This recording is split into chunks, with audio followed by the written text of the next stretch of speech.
Them further clear of the relegation position. Here's our David.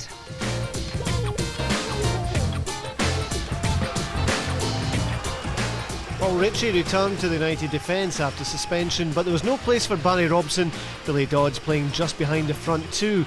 Craig Brewster, meanwhile, had a settled-looking side, with Callie hoping to build on victories over Livingston and Dunfermline. United appear to have steadied the ship after the 7-1 thrashing by Rangers. New Inverness represented a more formidable hurdle than earlier in the season. Yet, despite recent improvements, James Grady was to find out United's luck has yet to change.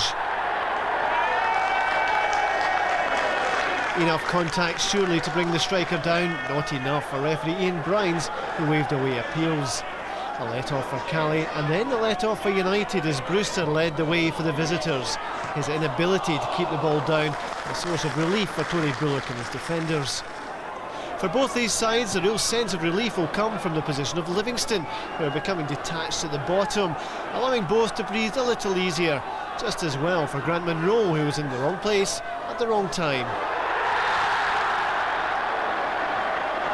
Munro unfortunate as his clearing header cleared his goalkeeper's outstretched hands to give United the lead. United have proved more able to come back than to hold on to a lead this season. This time they were ahead for just 7 minutes. Handball by Dodds, convincing the referee.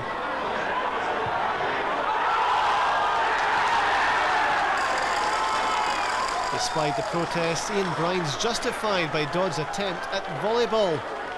And for Barry Wilson, the task was straightforward in rolling the ball home from 12 yards.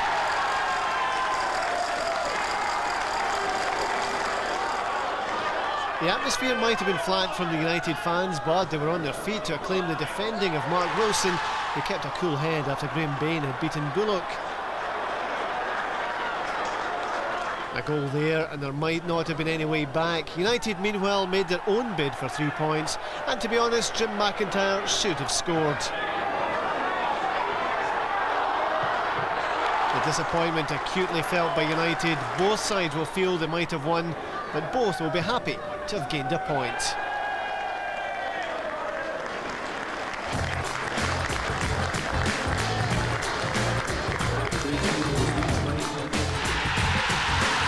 We thought we had a couple of good chances in the second half to win it.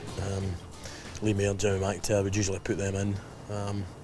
But 1-0 probably a fair result in reflection of the game. It was a poor game, but if we hadn't conceded a penalty, we could have won 1-0.